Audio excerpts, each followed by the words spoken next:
कौन से मंत्र का? जो यथार्थ मंत्र है, अटपट का नहीं। तो उसका उस मानसिक से भी 1000 गुना ज्यादा लाभ होता है। तो जो श्वास का सेवन, यथार्थ मंत्र जो श्वास का आपको दिया गया अधिकारी से प्राप्त हो, यानी कोई भी वस्तु है, कोई भी काम है, मर्यादा से चलता है।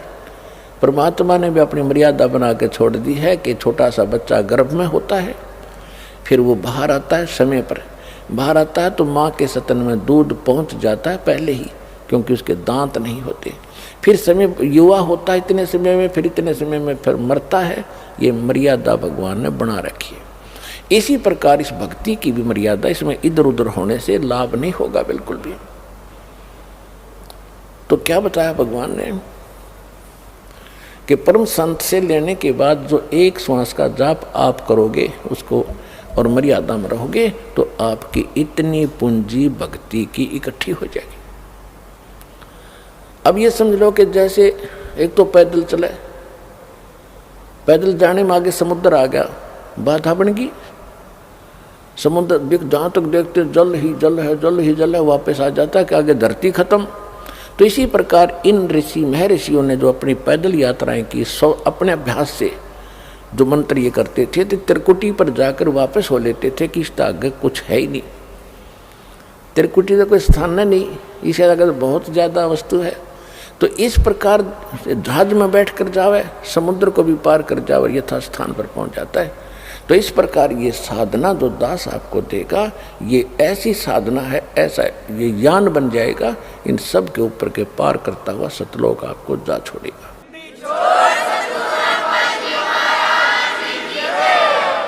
और जो कुछ भी हम इस शरीर के अंदर सुन रहे हैं, ये तो एक पिंड है, और इस पिंड के अंदर एक ब्रह्मांड का ही, इसमें जो कुछ भी हो रहा है वही सुनाई देता, वही दिखाई देता।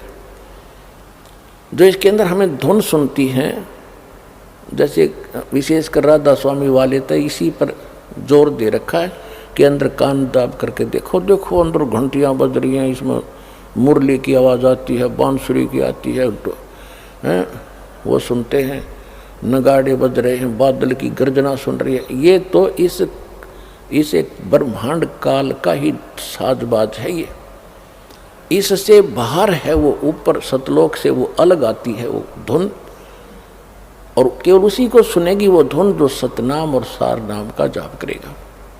बाकी अन्य को जो सुनती है वो इस काल की सुनती है।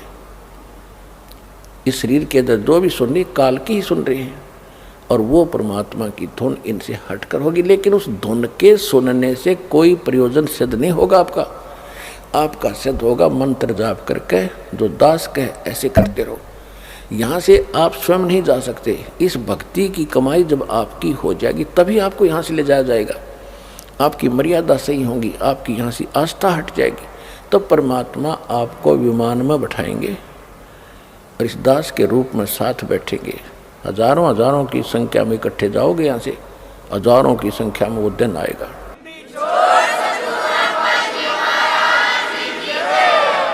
और ऐसे जाओगे जैसे कहीं घूमने फिरने जा रहे हैं, गुरुजी साथ हैं, सत्संग करने जा रहे होंगे, वहाँ सतलोक में जाकर पता लगा तुमने कि हम तो यहाँ आ गए भाई। नीचे ये कवर पड़ा रहेगा, ये कवर जो आज हमने कितना प्यारा लगता है। वैसे तो ये बहुमूल्य है, क्योंकि मनुष्य जीवन आसानी से नहीं मिलता, लेकिन मनुष्य जीवन प्राप्त करके भक्ति नहीं की तो क्या प्राप्त हुआ? ऐसा पशु का, ऐसा मनुष्य का। तो इस मनुष्य शरीर को तो ऐसा समझना, भक्ति करने के बाद इससे हमारा प्रयोजन पूरा हो गया। जैसे अंडे में बच्चा बनता है और बच्चा बनने के बाद बच्चा उड़ जाता है और कवर पड़ा रहता है, तो मूल वस्तु जो बनानी थी वो बच्चा बनना था उस अंडे में। उस अंडे बिना बन नहीं सके था, अंडे के कवर बिना। तो ये तो एक अंडे का कवर है जो अपना है। इसके अंदर ओरिजिनल इस ताकत से, भक्ति से, जैसे पक्षी को, अंडे को मादा पक्षी ऊपर बैठकर उसको ऐसी हीट देती है, अपनी ताकत देती है, जिससे वो बच्चा बन जाता है। और बच्चा बनने के बाद वो फूट जाता है और वो उड़ जाता, कवर पड़ा रहेगा। तो ये दास समझो, माता समझो, और आप इस शरीर रूपी कवर में बच्चे समझो। इसमें ऐसी भक्ति, ऐसा ज्ञान, ऐसी शक्ति दे देकर आपकी भक्ति इतनी चार्ज हो जाएगी सूक्ष्म शरीर के अंदर चलते समय ये ऊपर का कवर अंडे का पड़ा रहेगा और वो असली वस्तु सतलोक पहुंच जाएगी, जो इसका प्रयोजन था।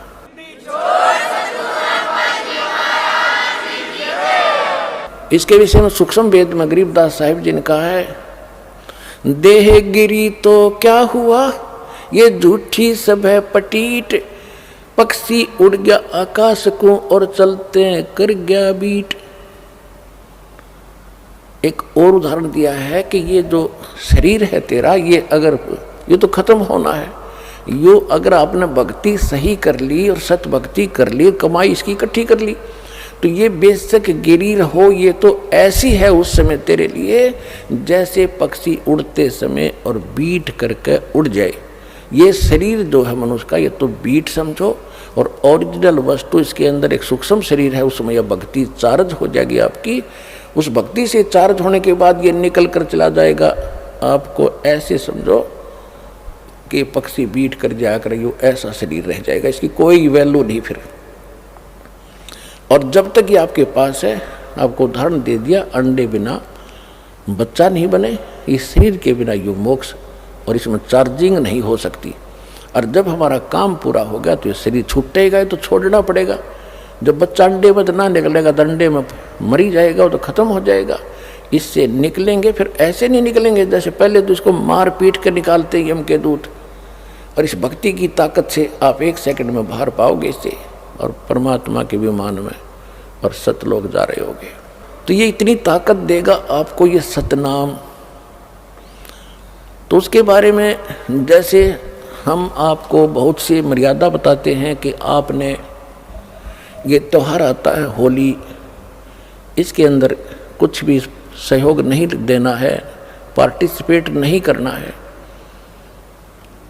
ना इस पर, क्योंकि हम ये देखो पुण्यात्माओं, इस ज्ञान से आपका मन हटेगा इन बकवादों से। एक भक्त बता रहा था कि हमने 10 वर्ष तक कोई त्यौहार मना कर नहीं देखा। हमारा एक परिवार है, चाचे ताऊओं का 10-12 घर हैं, 3-4 घर हैं, उनमें 10 मौत होगी, एक वर्ष में 2 हो जाती, कई मौत होगी।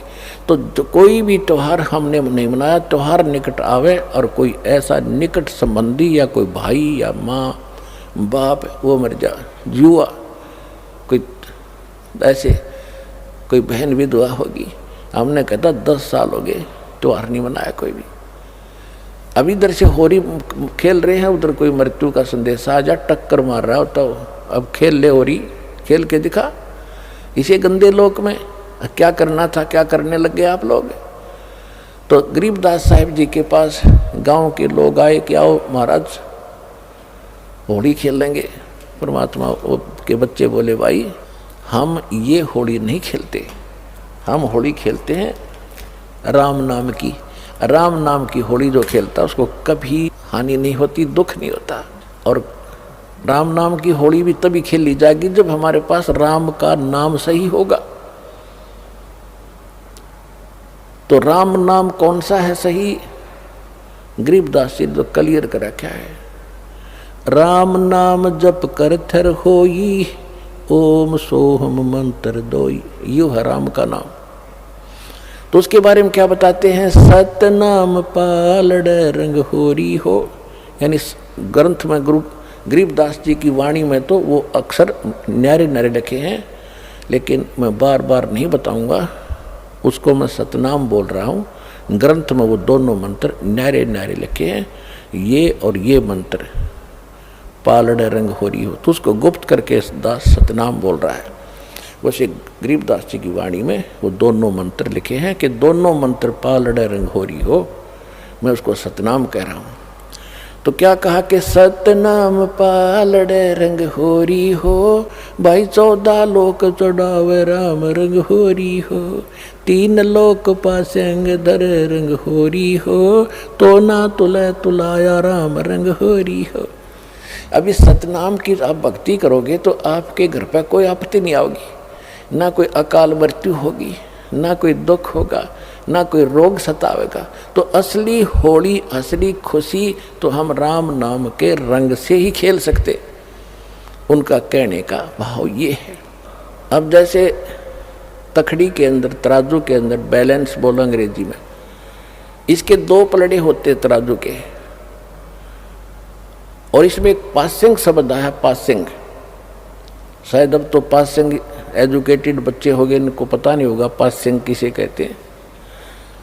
जब तखड़ी के अंदर, तराजू के अंदर कोई त्रुटि होती थी, अनबैलेंस्ड होती थी, उसमें जो उसको बैलेंस करने के लिए, उसकी वह त्रुटि रहित करने के लिए ऐसे चेक किया जाता था। हमारे घर पर, हमारे पिताजी के पास ये दुकानदार बनिए लोग, सौदागर आते थे गेहूं, बाजरा, ज्वार मोल लेने के लिए, क्योंकि दास का जन्म एक किसान परिवार में हुआ।